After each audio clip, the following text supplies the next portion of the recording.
Bonsoir à tous, j'espère que vous allez bien. Donc, une nouvelle vidéo sur la chaîne de Zero Choupi. J'ai deux games à vous présenter. J'espère que tout le monde va bien du coup. Début du mois de juin, c'est la deuxième semaine. Grosse chaleur, du coup, si on peut dire. C'est pas pour ça que j'ai joué une Simpson pour autant. Ouais, c'était nul comme van. Du coup, je vais vous présenter une team qui a été build par Brian, que je lui avais demandé de faire une stall autour de Zeraora. Mais du coup, comme Zeraora ne peut pas se soigner naturellement, il a fait une semi-stall. Très sympathique.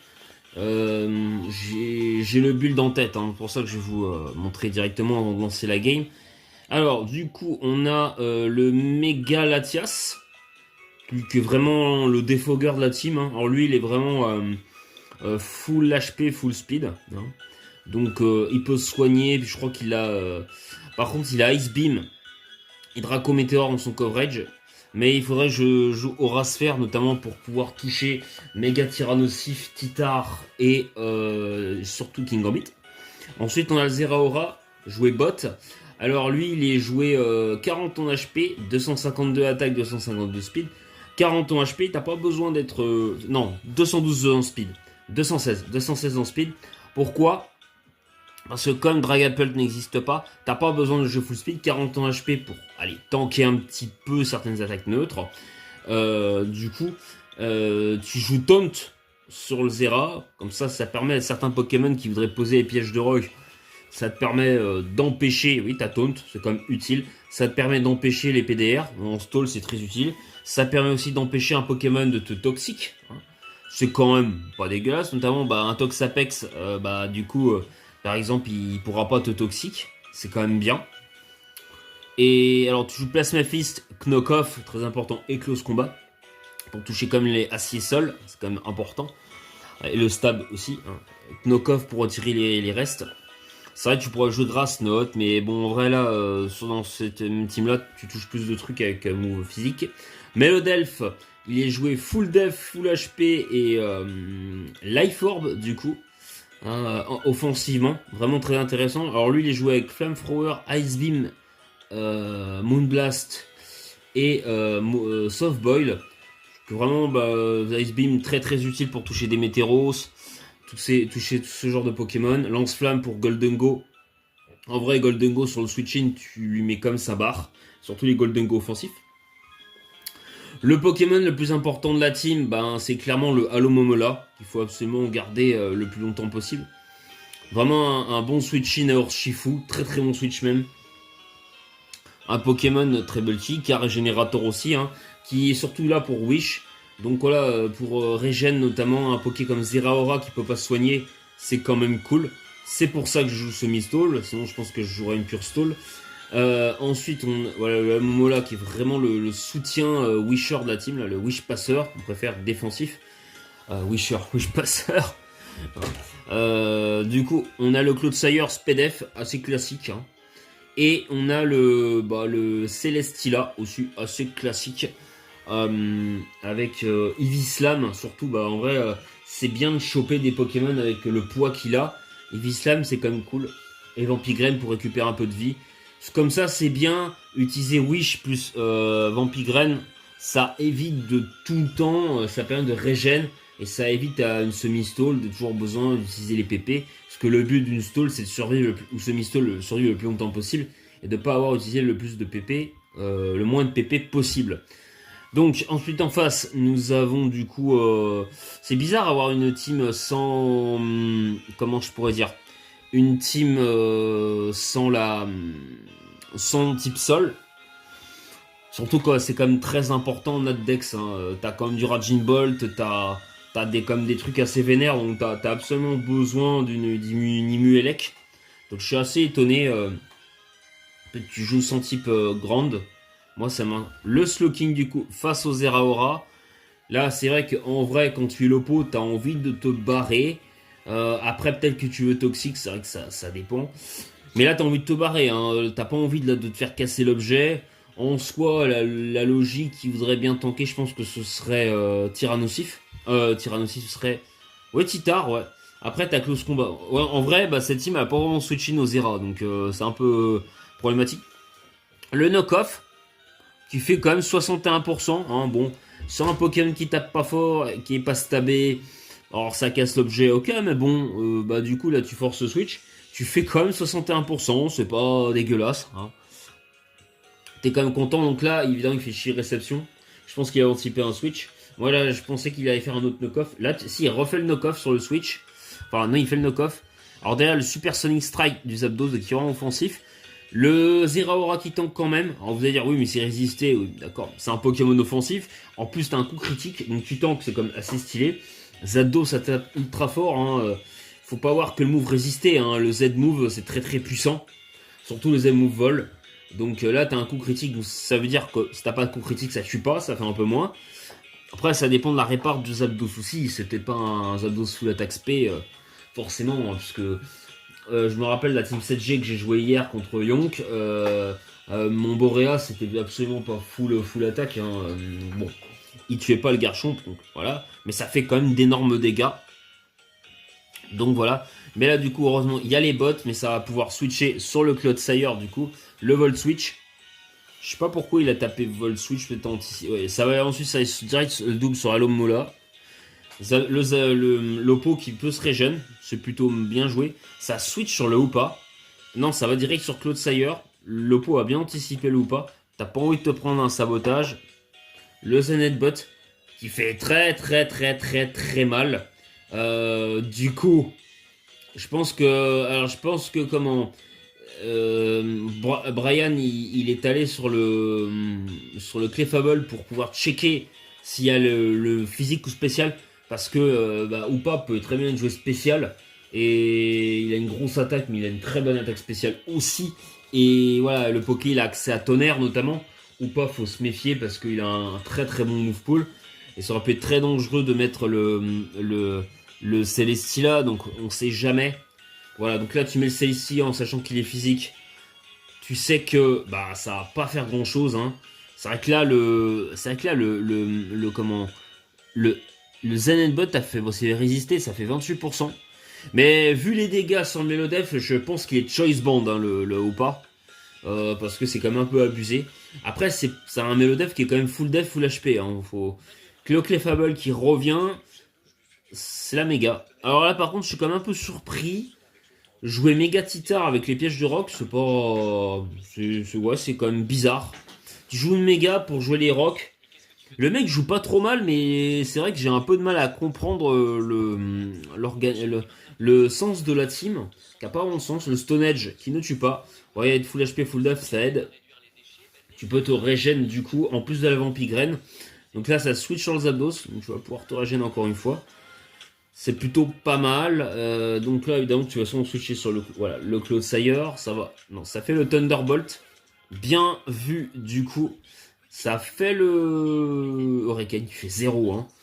Enfin, ça tape fort quand même sur un Clodsire. Ça a quand même 33%. Ça décide, du coup, de se régène. Ça miss. À un moment donné, tu vas pas réussir tout tes Hurricanes. Le Toxique.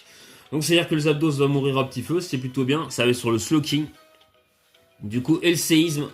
Alors là, je sais pas ce que l'Oppo a anticipé. Je pense qu'il aurait mieux fait de mettre le Urshifu là. Hein. Parce que même si tu te fais affaiblir, bah en vrai, tu mets le Urshifu là. Là, t'as pas d'autre choix. Hein. Franchement, le meilleur switch-in à Clodsire, c'est Urshifu. Et Urshifu, bah t'as quand même rien quasiment qui vient. Bah si tu me diras, en vrai, si quand même en vrai t'as quand même pas mal de switchers Shifu, je dis n'importe quoi. Tu as le Alomomola qui n'en a rien à faire et t'as Latias qui s'en fout de Surgeon Strike. C'est vrai que potentiellement tu peux venir quand même. C'est vrai que c'est compliqué, mais même en soi tu mets Urshifu, à moins qu'il a sac le Slowking exprès. Je pense qu'il a peut-être pas le choix. Il a peut-être pas le choix. Là, ça va aller sur le Halo Momola. Alors, malgré que le Halo Momola il soit full def, hein, je crois, le Poké, il prend vraiment sa barre. Non, mais là, il est bande, les gars. 58%, c'est énorme. Hein. Il est bande, le Poké. Là, sans retourner sur le Celestia. Ah non, ça va sur Clefable. Voilà. Et regardez quand même qu'il est full def, il prend 33%. Non, mais c'est un Hoopa Band, ça. Ça, c'est un Hoopa Band, c'est sûr. Donc là, ça va switcher. Ça va sûrement, voilà, se régène. Bon, Clefable, c'est juste régène, mais au moins, il force le switch, c'est quand même utile. Ça fait le Pyro Ball. Là, ça fait 0. Là, ça fait le U-turn, du coup, qui fait très très mal. Je pense que ça va sûrement faire le Wish. Ok. Alors là, vous allez voir, ça va faire un play de zinzin, parce que là, comme le Zapdos, il est en train de s'affaiblir du toxique. Ce qui est bien, c'est que ça permet du coup à l'Omola de switcher directement sur une réponse qui va pouvoir se soigner. Et du coup, évidemment, vous allez voir, c'est le Zeraora avec les bots qui arrivent. Voilà pourquoi les grosses bots sur le Zeraora sont son objet le plus important, parce que sinon, il aurait que 3% de vie, je crois, sans les PDR. Donc vraiment, les bots, c'est quasiment tout le temps joué dessus, et tant mieux que ça existe, parce que ça permet à certains Poké de survivre. Le Wish, voilà, très utile. Le Momola qui remet 72%. Et Zera qui est quasiment full vie. Donc là, c'est avec Claude Sayer. Vous allez voir que ce play va être très très important. Le Cinderace qui fait très très très mal. Le séisme qui affaiblit. C'est quand même bien vu. Ça va sur Allo Momola. Voilà, Cinderace était affaibli.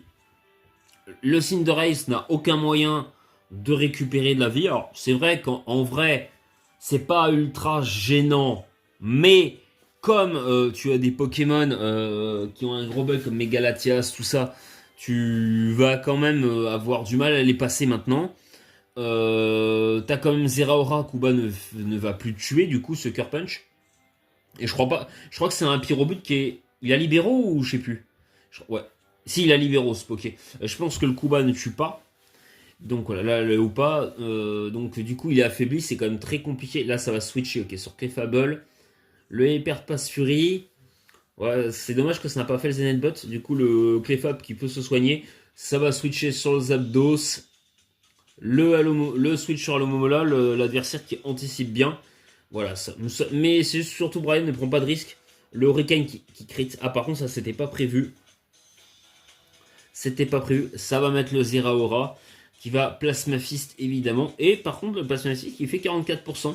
Je pense que c'est un Zapdos qui est offensif parce qu'un défensif aurait pris moins que ça. En vrai, un Zapdos plus défensif serait pas mort de 44%. Ça aurait pris moins, c'est sûr. Je pense qu'il aurait tanké et pu se soigner. Enfin, en vrai, là, tu mets la pression quand même de toxique. Et en soit, de toute façon, Zapdos, là, il fait pas grand chose aux Zera. Hein. Hurricane ne tue plus du tout, enfin, tue pas. Par contre, là, on a le Urshifu qui vient. Et là, le problème, c'est qu'en vrai, le Allo Momola, il a combien de pourcents le Allo Momola là? Il peut plus trop venir, je crois. Hein. Donc, du coup, espérons que le Urshifu, il soit. Là, il est Scarf, double crit. Non, ça ne tue pas, ça suffit pas à tuer. Le Zera qui finit par terminer le Urshifu. Du coup, ça tue. Voilà. Donc, le fan game, le Zera qui fait bien le boulot. Merci le Allo Momola. Ah non, le Allo Momola pouvait venir en fait. Pourquoi il est pas allé sur Allo Momola? Je pense qu'il a fait les calques en mode il savait que le Zera pouvait tanker. Mais vous voyez que le Alomola était très important dans la team pour régène, hein, le Zera, très important. Le Kuba là a été très prévisible, ça va U-turn. Là je pense que ça va faire flip turn directement. Ça va pas s'embêter. Ah non, ça fait carrément le Wish. Ok, le gunshot. Le flip turn qui se ramène. Ok, ça va remettre le Zeraora. Ça va encore une fois régène. Donc là, on est plutôt content. On refait un Plasma Fist du coup qui va tuer. Comme le Urshifu était Scarf, le Hoopa ne pouvait pas l'être. Là, tu as le Titar, mais voilà, tu vas sûrement faire le close combat pour tuer. Et là, c'est juste un Pyrobus. Je pense que c'est directement sur le Halo Momola. Ah non, ça direct sur le Latias. Ok, ça prend pas. C'est vrai qu'il aurait pu aller sur Halo Momola pour taper un flip turn en vrai. Mais bon, il n'y a pas de risque. Là, le Sucker Punch, ça va roast directement en anticipant. Le pot était pas mauvais, mais c'est vrai qu'il n'avait pas non plus le meilleur match-up possible. Le demi-tour qui tue pas. Vous voyez que Megalatia c'est très bulky et le Ice Beam qui tue. Et voilà, du coup ça fait 39 tours. Alors ça fait moins de tours que vous l'aurez pensé. Donc ça c'est quand même plutôt cool. On va lancer la deuxième game. Alors je sais que pour ceux qui aiment pas trop le stall, c'est pour ça que... Ou semi-stall, c'est pour ça que je voulais pas terminer là-dessus. Voilà. Donc je voulais terminer sur une game un peu plus offensive. Hein. C'était fait exprès, ne vous inquiétez pas. Maintenant, le héros de cette vidéo, ce n'est pas Zeraora, contrairement à ce qu'on pourrait croire, c'est Flambuzard. Par contre, on va changer, voilà. Donc, l'ami Flambuzard. Donc, Brian a build une team, je crois, qui était balanced. J'ai pas le pass de sa team. Du coup, on a Flambuzard. Vous allez voir comment il va être joué. Hein. Donc, il est purement offensif. Donc le fort ivoire, très important pour le Flambuzard, qui doit être mis en avant dans cette team. Le Flambuzard, le fort ivoire est très important parce que tu as besoin de lui pour enlever les pièges de roc et les maintenir du côté de l'adversaire, mais surtout les empêcher. Et surtout, un Pokémon très important, c'est Mega Diancie, qui a Magic Bounce et qui est vraiment là pour mettre en avant Flambuzard. Fort ivoire et Diancie sont vraiment là pour Flambuzard, très très important. Ensuite, évidemment, on a aussi Kyurem, hein, Kyurem qui n'aime pas les... En soi, bah après Kyurem, il est joué avec les bots. Là, le set de Flambuzard ne permet pas de jouer les bots. Mais sinon, bah, en vrai, tu prendrais peut-être pas autant de précautions. Mais là, le Kyurem doit sûrement être bot. Donc en vrai, je pense que Kyurem s'en fout. On a Soaking Galar qui peut pivoter pour faciliter le bot de Flambuzard. Et Ogerpon. C'est vrai que Brian, là, n'a vraiment pas un match-up exceptionnel, n'a pas non plus un mauvais match-up. Hein. Je pense que c'est kiff-kiff, là, en vrai, Bourrico, parce qu'il y a vraiment des Pokémon qui se contre d'une partie et de l'autre. Donc, voilà, ça va vraiment dépendre de beaucoup de choses. Il y a vraiment des Pokémon... Il y a pas de réel switching de l'un et de l'autre, quoi. Mais la team en face, c'est quand même très dangereuse pour Brian. Donc, en soi... ça va se jouer sur une anticipation, sûrement. On va lancer la game. Donc, ça valide sur le Urshifu. Pour mettre la pression, je pense que l'Urshifu est Scarf.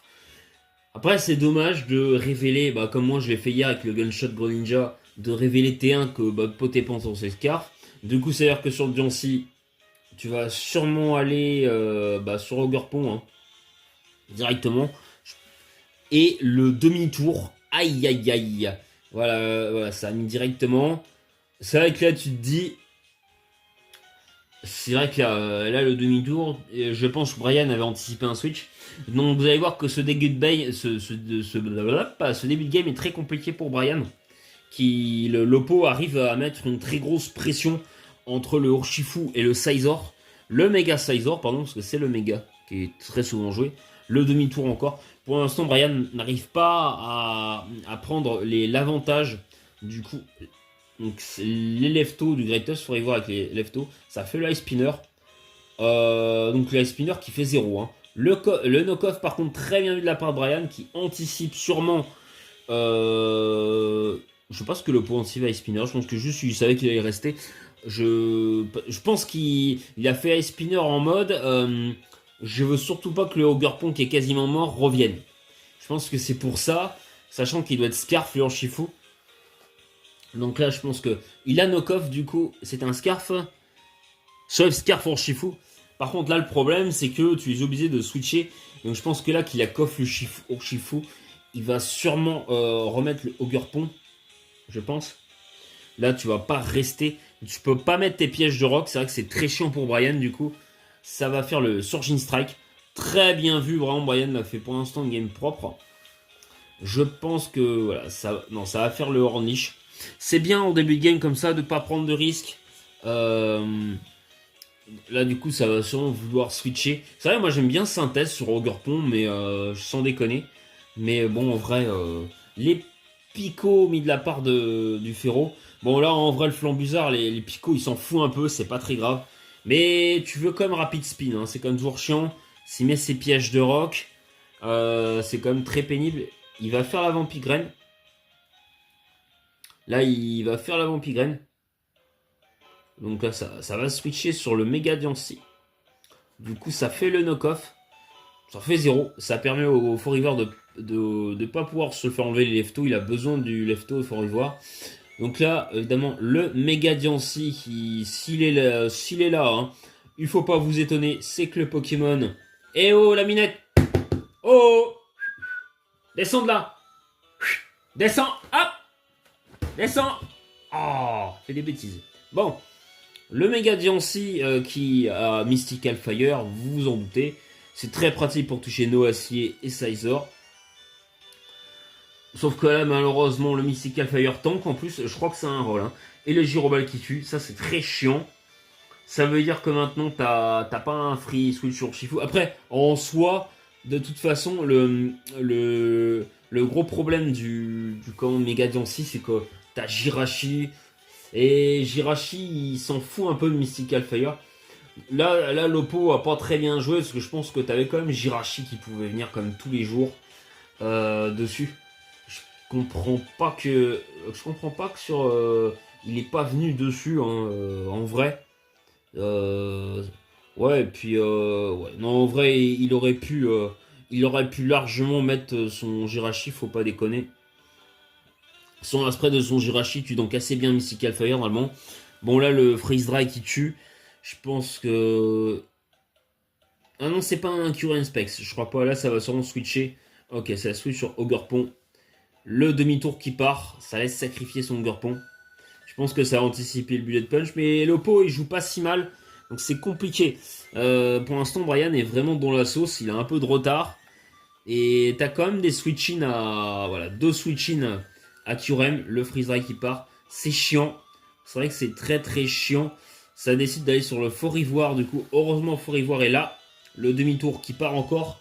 Le Sizor est vraiment bien dans la game, hein. Il arrête pas de pivoter, il est vraiment très très bien. Le Urshifu qui est là. Pour l'instant, Brian n'arrive pas à le close combat. Brian fait vraiment l'anticipation qu'il faut. Là, ça va mettre le body press qui fait très très mal. Body press Fort Ivoire. Ça, c'est vraiment pas déconnant. Sur un set défensif presque mieux. Ça va aller sur le Q-Ren du coup sur Jin Strikes. Mais le problème, c'est que derrière, t'avances pas trop. Donc, tu vas sûrement vouloir faire close combat. Il va peut-être aller sur Slowking de Galar, peut-être.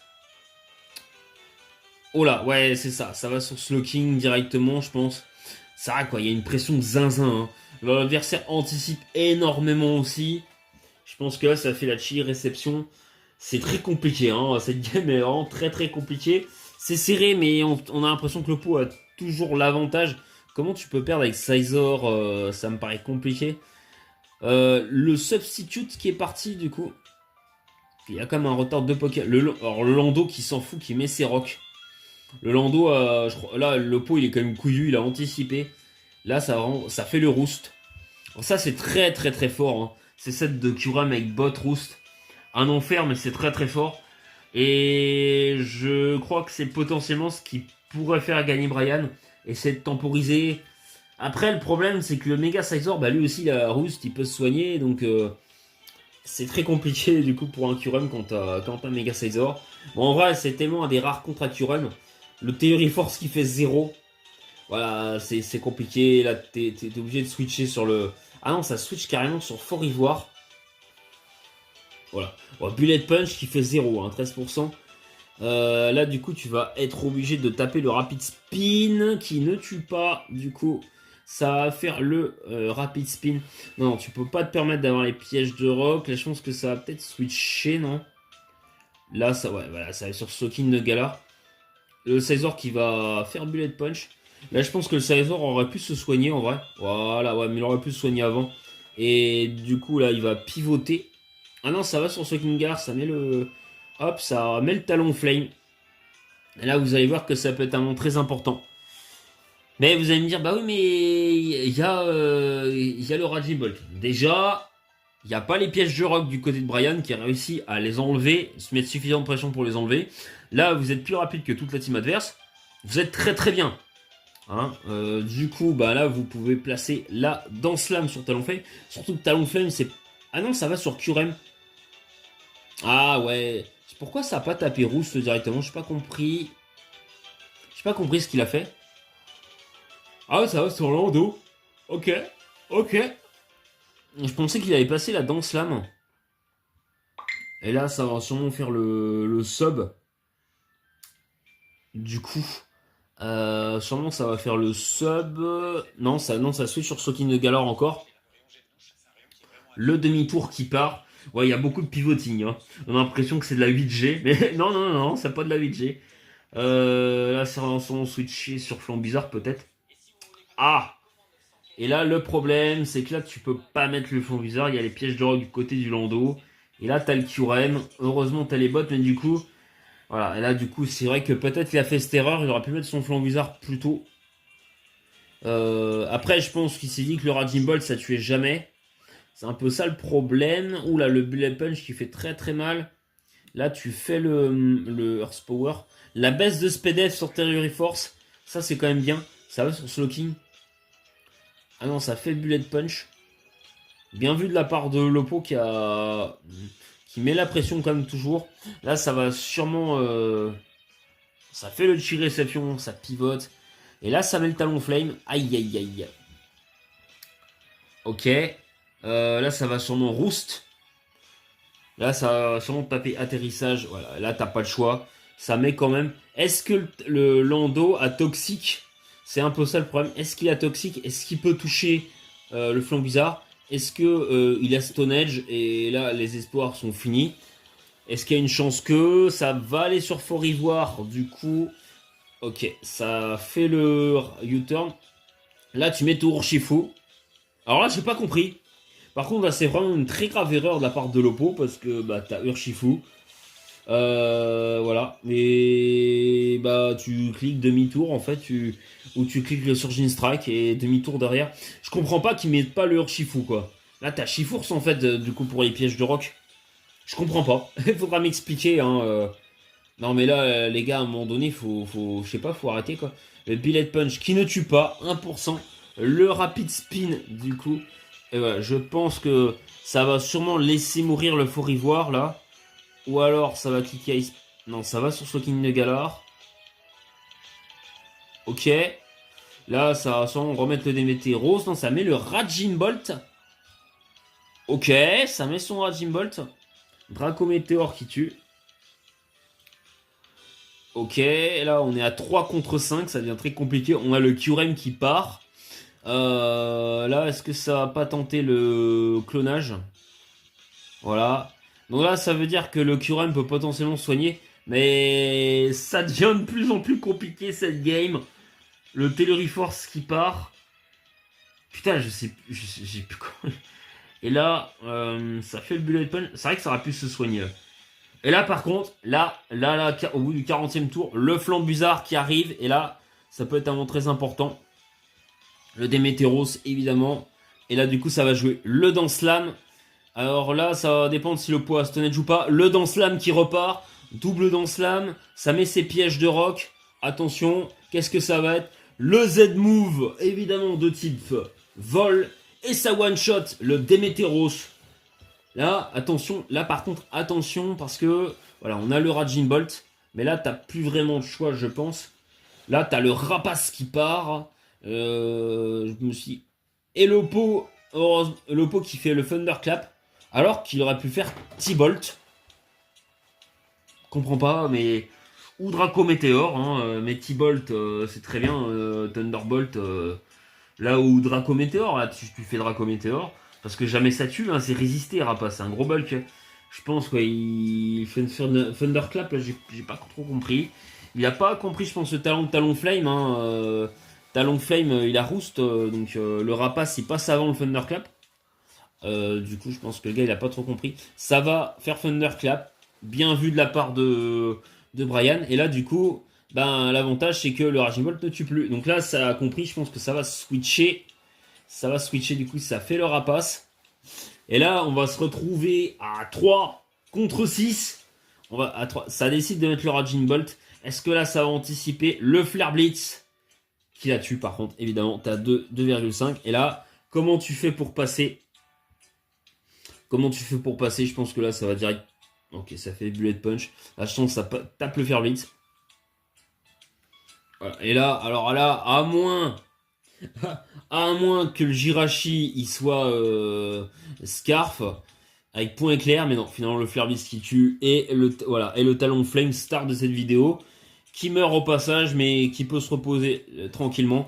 La game de zinzin que j'avais kiffé à 1430 de la dorme, c'est pas si grave. Au moins le flambusard a fait le boulot. Voilà, c'était surtout ça que je voulais vous montrer. N'hésitez pas à liker, commenter, à partager et à très bientôt sur la chaîne de Zerao Choupi.